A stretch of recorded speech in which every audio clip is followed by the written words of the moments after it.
Today, I'm seeking to answer the question of should Nick Saban be blamed for Tua Tagovailoa's injury? And I'm going to give you my answer to this question. And I'm also going to tell you one way that Nick Saban could possibly be blamed anyway. But I'm going to do those two things at the end here. Because the reason why I'm going to do that is a lot of people are missing a lot of context. And I'm hearing a lot of different arguments. And I'm going to respond to something very specific. And I'm going to give you a lot of information on it at the beginning. So the first thing I'm going to do is I'm going to give you the context for this injury and for what happened and what people are saying afterwards, because a lot of people are commenting and they actually don't understand what happened or what's actually going on. The second thing I'm going to do is I'm going to tell you about a popular argument that I'm hearing. This is the main thing that I'm responding to, is that Tua Tagovailoa should have not played at all because he wasn't needed. That's the argument I'm responding to. I'm actually going to show you how that argument is flawed and how there might be some hypocritical assumptions in that argument. So that's going to be interesting. Make sure you stick around. And the last thing I'm going to do, like I said, I'm going to give you that answer and I'm going to show you how you actually could blame Saban based upon a personal opinion I have about players and injuries. So let's jump right into the context. As I said, it's 6 points of context. So keep these in mind. 1, the hip injury is unrelated to the ankle injury, the high ankle sprain that he suffered last month. Having that ankle injury did not cause the hip injury. Now, some people may say there may be a correlation based on how it affected his play and how it may affect him in the pocket. I have a response to that too, but that's not necessary for the context that I'm giving right now. 2, Tua Tagovailoa was medically cleared to play in this game. Of course, he was still sore and recovering from the high ankle sprain surgery that he had to accelerate healing a month ago, but he was medically cleared, meaning that it was completely safe for him to play. He couldn't re-injure it based upon what he's already done. He was good to go. Saban was not putting him in jeopardy of hurting himself based on a previous injury. 3, Nick Saban does not play players who are not medically cleared. And he does not play them even if they are medically cleared and they haven't consented to play. So the player has to be medically cleared and the player has to say, Nick, they probably say, Coach, I want to play and I want to be in this game. At that point, Nick Saban plays his starters. If you're medically cleared to play and you say you can play, Nick Saban is all about playing his starters. Number 4, Tua Tagovailoa consented, as I said, to be able to play, and he wanted to play. So that you can know, Tua Tagovailoa consented, and he wanted to play, and he was medically cleared. Number 5, Nick Saban has always played his starters who are medically cleared, QB or not, and most coaches do. I want you to find me a coach who doesn't play his players when they're medically cleared. And also, along this point, you have to add in that Nick Saban has traditionally played his starters in the first half of games. The only time he'll take his starters out of the first half is if they're already up like 42-0 at the beginning of the second quarter or something. That's really the only time I ever see it. He usually plays the starters all the way through. And as he said, they were going to get Tua Tagovailoa some 2-minute offense work at the end of the half, and that was going to be his last series. I think a lot of people don't realize that. They weren't going to keep playing. That was going to be the last series. He just got hurt. 6, the last point of context that you need to know. I'm holding up 4. 6, Tua did not convince Nick Saban to put him in that last series. The staff already decided to get him a 2-minute work in the offense.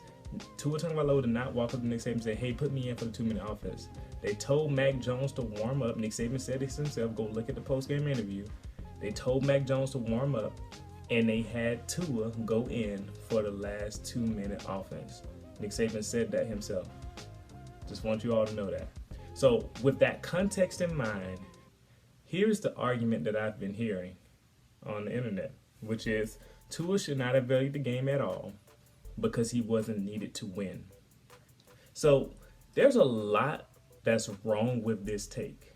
I believe it's flawed logically from a formal argumentation and debate standpoint. But I'll tell you my main gripes, which is 4 main gripes, 4 main points. Okay, so if you're going to say that, you would have to argue that Tua Tagovailoa should not have played in any regular season game this year except LSU. Because according to a lot of people, LSU was the only game that was tough for Alabama.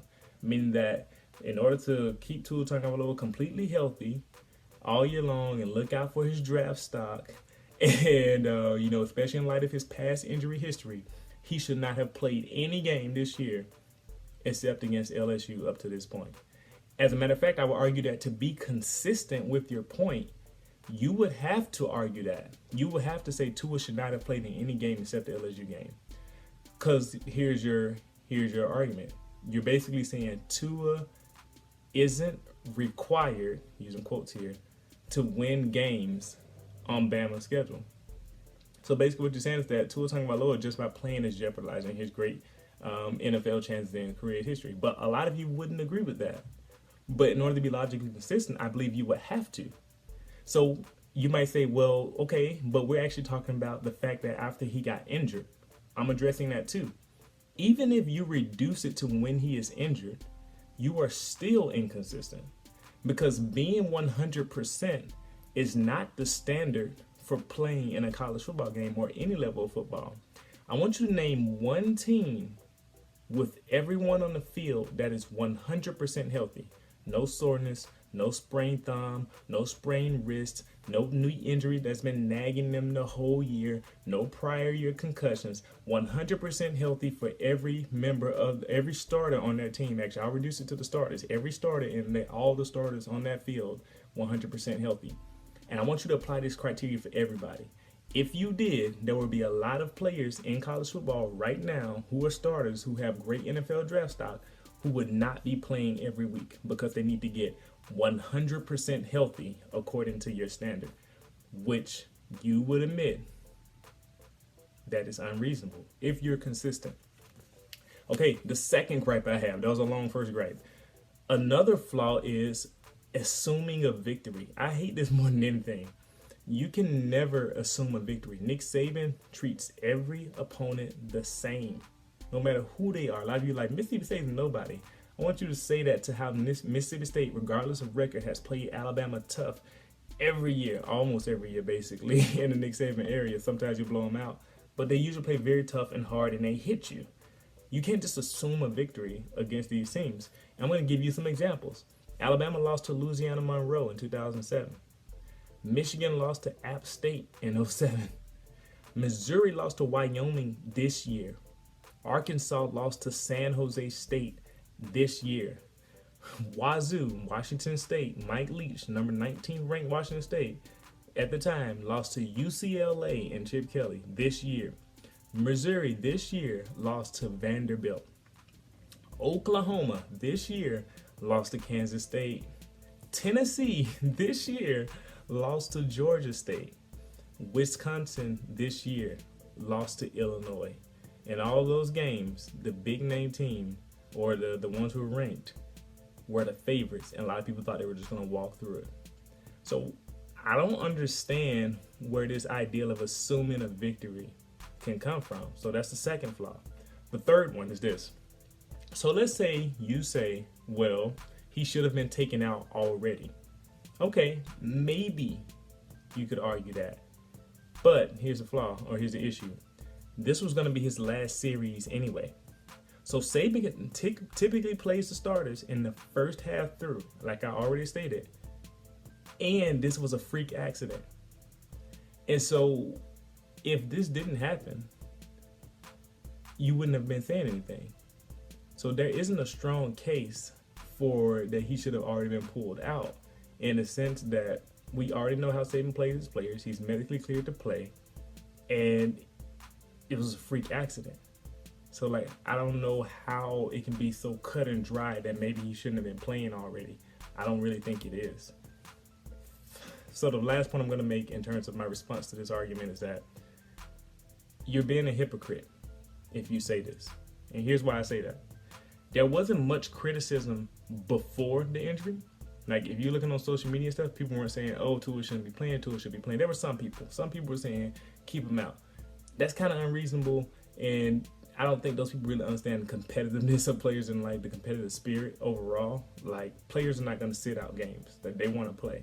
Urban Meyer actually told a story about Tim Tebow back in like the '09 year before they played Kentucky, and about how him and his dad came to him and said, "You're not going to stop me from playing. I'm medically clear. I'm going to play."